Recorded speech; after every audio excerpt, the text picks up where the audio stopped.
The next step we're going to take in our logarithms unit is going to be solving equations that involve logarithms. In order to do that, we're going to have to understand two important properties of logarithms. The first one is called the one-to-one property. It should be fairly common sense based that if you know log base a of x is equal to log base a of y, you notice these are both the same. Log base a, log base a. And remember, log is just an operation. So therefore, if you're doing the same operation and getting an equal answer, the two things you're doing the operation on must be equal. So in other words, if you have log base 5 of something equals log base 5 of something, you can eliminate the log base 5 from the problem and solve what's left. Our other property is going to be the inverse property. And whenever we talk about solving, we talk about using inverse operations to get rid of plus 3 minus 3. We use inverse operations to be able to solve an equation, so we can get rid of something. In this case, if you look here, log base a of a, remember what a log means. That's saying a to what power would give you a to the x power? Well, those are inverses of each other. Log base a of a is an inverse of each other, so that cancels out and you're left with just the x. And then that works in the other direction, and this is the one we're going to use a lot today, is where you have this a to the power of log a times x. Now I was not able to put the a as a base, so that's log base a is what that's supposed to be. A to the power of log base a of x, those cancel out and you're left with just x because they're inverses of one another. Logarithms and exponents are inverses of one another. Now let's apply these properties into solving. The first one, the one-to-one property, is a very nice, easy thing.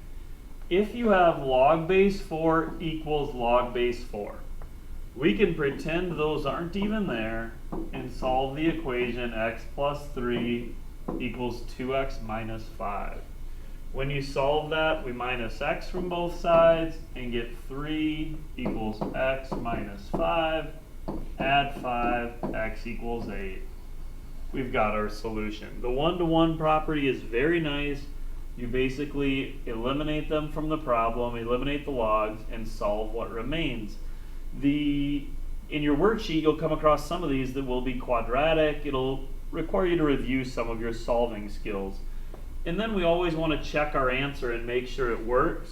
If you plug 8 in here, 8 plus 3 is 11.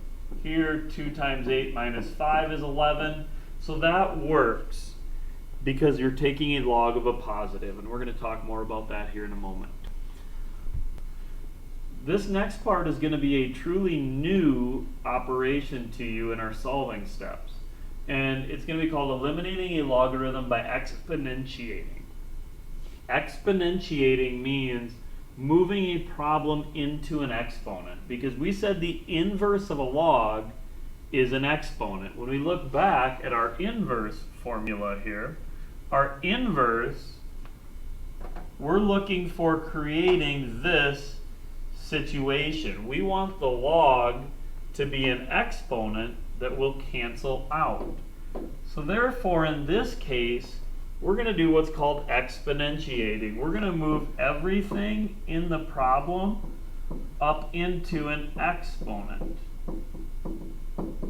And as long as I do that to both sides, I'm fine within my algebra rules. The thing you need to recognize here, and the question you're probably asking, is where does the 5 come from? Well, we want to be able to use the inverse property.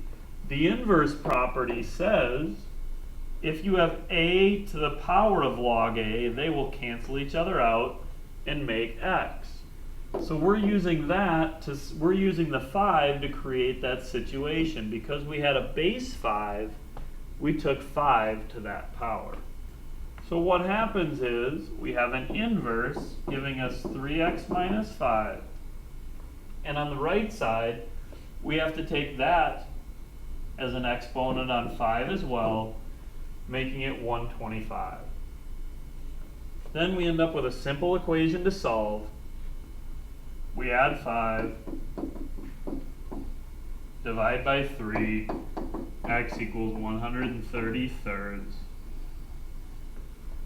And that would create a positive situation if you plugged it back in there, so that's fine. So there's our solution, 130 thirds. So exponentiating is going to be a big process for you. Anytime you have a logarithm on one side of the equation, it's not on both. If it's on both, we can use the one-to-one property. If it's only on one side of the equation, to eliminate a logarithm, you're going to have to exponentiate. Move the entire problem up into an exponent. Our final example is going to require us to put together a couple days worth of work. First of all, I have a log only on one side. Recognize where the equal sign is. On the right side of the equal sign is just a number. So that tells me I'm going to have to exponentiate to solve this. However, I cannot exponentiate unless I have the single logarithm. I need to condense first. So we're going to go to our rules that we learned previously. If I have log base 3 plus log base 3, we can write that as a single log where you have the first times the second. An addition of two logs of the same base can be written as a multiplication within a single log. Now, I haven't done anything. I haven't changed the problem, so I don't need to do anything to both sides. I haven't done anything to change the problem. I've simply rewritten it in another form. Now, I'm going to exponentiate. 3 to the power log base 3 of x squared minus 6x. If we combine that, it would become x squared minus 6x equals 3 to the third. The reason we did that, it cancels that out, making x squared minus 6x equals 27. Now we have to solve from here. It's quadratic, and there's an x squared and an x term, so we make it equal 0. First thing we always want to check for is factoring. This one does factor. X minus 9 times x plus 3 equals 0. So our two solutions are x equals 9 or x equals negative 3. Now, before we said we always wanted to check our answers. And the reason we do this, if I plug 9 back in, log base 3 of 9 plus log base 3 of 3 will work. You can take log base 3 to 9 and you can take log base 3 to 3, and both of those are possible.